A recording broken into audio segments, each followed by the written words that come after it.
The late afternoon sun filtered through the tall buildings of downtown Seattle, casting long shadows across the bustling sidewalk. It was one of those autumn evenings when the air carried just enough chill to make you grateful for a warm meal. Margaret Chen had been on her feet since 6 that morning. At 23, she worked double shifts at Harbor Cafe, a cozy little restaurant tucked between a bookstore and an art gallery. The cafe wasn't fancy, but it had character: exposed brick walls, mismatched chairs, and the kind of coffee that kept the neighborhood coming back. Margaret tied her blonde hair back in a practical ponytail and smoothed down, her navy apron over her crisp white shirt. Her sneakers were worn but comfortable, essential for the miles she walked each day, carrying trays and refilling coffee cups. She'd just finished her shift when she noticed something that made her pause. Sometimes you see something that just stops you in your tracks. Something that reminds you why kindness matters. Sitting on the curb outside the cafe was a little girl, maybe 5 or 6 years old. She wore a beautiful cream-colored coat that looked expensive, and her light brown hair was pulled into a neat ponytail. But it was her face that caught Margaret's attention. The child looked lost, worried, and very, very hungry. Margaret glanced around. The street was busy with people hurrying home from work, but no one seemed to be with this child. A man in a dark suit stood about 20 feet away, talking on his phone, but he appeared absorbed in his conversation. The little girl's eyes followed a woman walking by with a bag of groceries, then shifted to watch someone else carrying takeout containers. Margaret knew that look. She'd worn it herself years ago. Growing up, Margaret had learned that hunger has a face. She'd seen it in her own mirror during the lean years after her father passed away, when her mother worked 3 jobs to keep their small apartment. Without overthinking it, Margaret walked back into the cafe. She'd bought herself a turkey and Swiss sandwich for dinner. Her one meal she'd planned to enjoy at home while watching an old movie, but plans could change. She grabbed the sandwich from the employee fridge, wrapped it carefully in clean paper, and headed back outside. The little girl was still there, now hugging her knees to her chest. Margaret approached slowly, not wanting to startle her. She crouched down to the child's level, her knees touching the cold concrete. "Hi there, sweetheart," Margaret said gently, her voice warm and steady. "I'm Margaret. I work right here at this cafe. Are you hungry?" The little girl looked up with large, uncertain eyes. After a moment, she nodded, a tiny, hesitant movement. Margaret smiled and held out the sandwich. "I just made this, and I think you should have it. It's turkey and Swiss cheese with lettuce and tomato. Do you like turkey?" The child's eyes widened as she stared at the sandwich. "Really?" Her voice was small, tentative. "For me?" "Absolutely for you," Margaret said, placing it gently in the girl's small hands. "Everyone deserves a good meal. There's something profound about feeding another person. It's one of the most basic forms of love we can offer." The little girl unwrapped the sandwich with careful fingers and took a bite. Her whole face changed: relief, gratitude, simple joy at satisfying hunger. "Thank you," she whispered between bites. "Thank you so much."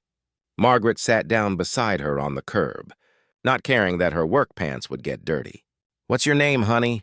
"Sophie," the girl answered, taking another bite. "Sophie Harrison. That's a beautiful name. Where are your parents, Sophie?" Sophie pointed toward the man in the suit, still pacing while talking on his phone. "That's my daddy. He's always on the phone. We were supposed to get dinner, but he got a call, and we've been out here for a long time." Margaret felt a familiar tightness in her chest. She'd seen this before. Well-meaning parents so consumed by work that they missed what was right in front of them. "I see," Margaret said carefully. "Well, you enjoy that sandwich. And Sophie? You're a very polite young lady." Sophie smiled, a bit of lettuce on her chin. "My mommy taught me manners. She's not here anymore." The simple statement carried so much weight. Margaret understood immediately. "My daddy isn't here anymore either," Margaret said softly. "He passed away when I was 14, so I understand how hard that is." Sophie looked at her with sudden kinship, the kind that forms between people who've experienced similar losses. "It's really hard sometimes." "It is," Margaret agreed. "But you know what I learned? The people we love stay with us in the kind things we do. Every time you're polite, every time you're thoughtful, your mommy is right there with you. Sometimes wisdom comes not from having all the answers, but from having walked through the same struggles. They sat together in comfortable silence while Sophie finished the sandwich. The man on the phone, Sophie's father, finally ended his call and turned around. His face went pale when he realized his daughter had been sitting there the whole time. Sophie. He rushed over, his expensive shoes clicking on the pavement. He was tall, well-dressed, with the kind of polished appearance that spoke of wealth and success. "I'm so sorry, sweetheart. I got caught up in that call about the merger and—" He stopped when he noticed Margaret sitting beside his daughter, and then his eyes fell on the sandwich wrapper.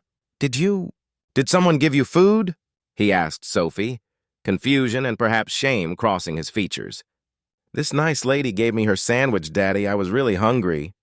The man, Robert Harrison, Margaret would later learn, looked at her with an expression she couldn't quite read. Embarrassment? Certainly. Gratitude. And perhaps the dawning realization of what had just happened. "I work at the cafe here," Margaret explained, standing up and brushing off her pants. "I noticed Sophie sitting alone and she looked hungry. I just shared my dinner with her." "No big deal." "No big deal?" Robert repeated, his voice thick with emotion. "I was so absorbed in a business call that I forgot to feed my daughter." "You did what I should have done." Real accountability. When someone truly sees their mistake, that's when healing can begin. "We all get caught up sometimes," Margaret said kindly. "What matters is what we do next." Robert crouched down to Sophie's level just as Margaret had done. "Sophie, I'm so sorry. I promised you dinner and I broke that promise." "That wasn't right." Sophie hugged him. "It's okay, Daddy. Margaret gave me a sandwich and we talked about Mommy." Robert's eyes glistened. He looked up at Margaret. "Thank you, truly. Could I at least pay you for the sandwich? Or better yet, could I take you to dinner? Both of you? A proper meal?" Margaret almost declined. She was tired. And she'd already planned her quiet evening, but something in Sophie's hopeful face changed her mind. "Sure," she said, "but only if we eat at Harbor Cafe. That way I can introduce you to the best chicken pot pie in Seattle."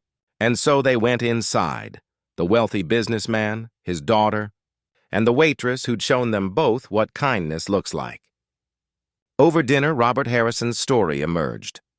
He was indeed wealthy, a tech entrepreneur who'd built a successful company from the ground up, but success had come at a cost. His wife, Sarah, had passed away from cancer 2 years earlier, and he'd thrown himself into work as a way to avoid the grief. "I thought if I just kept moving, kept building, kept achieving, the pain would eventually fade," he admitted, pushing his pot pie around his plate. "But all I've done is miss out on time with Sophie. Time I can never get back." Margaret listened, really listened, in the way that people who've experienced loss can listen to each other.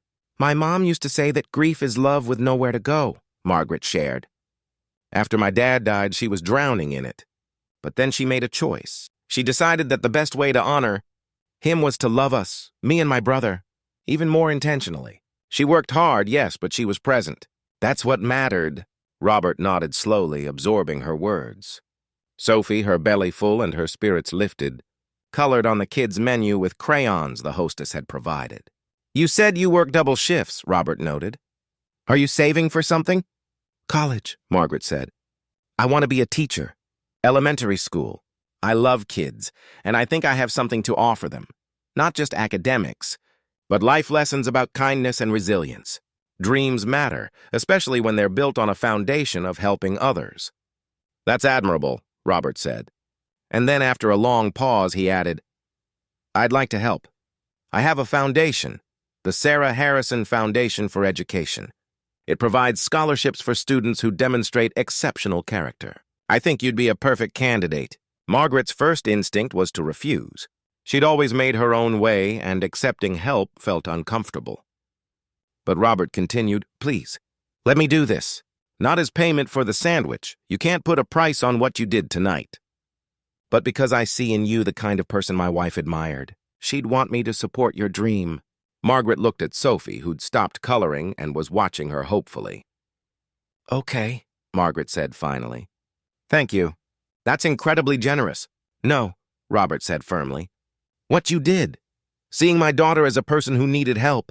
Not judging me for my failure. treating us both with dignity. That was generous. I'm just trying to pay it forward. And that's how relationships are built, through vulnerability, recognition, and the willingness to help each other grow. Over the following months, something unexpected happened. Robert and Sophie became regulars at Harbor Cafe. Robert cut back his hours, made a point of being present for Sophie, and slowly learned to balance success with what truly mattered. Margaret received the scholarship and started taking classes at the community college. She still worked at the cafe, but now her shifts were more manageable, and her dream was within reach. Sophie blossomed. Having her father's attention and Margaret's friendship gave her a support system she desperately needed. The three of them formed an unlikely family of sorts, built not on obligation, but on genuine care. One evening, about 8 months after that first encounter on the curb, they sat together at the cafe, their usual table by the window. "Margaret?" Sophie asked, her face serious. "Remember when you said Mommy stays with me in the kind things I do?" "I remember," Margaret said. "I think she sent you to us that day, to remind Daddy what matters, and to be my friend." Robert's eyes got misty. Margaret reached across the table and squeezed Sophie's hand. "Maybe she did," Margaret said softly. "Or maybe we all just found each other when we needed it most. Because that's what life is, really. A series of moments where we choose or don't choose to see each other. To help, to connect." Outside, the Seattle evening settled into dusk. The lights of the cafe glowed warm against the autumn darkness.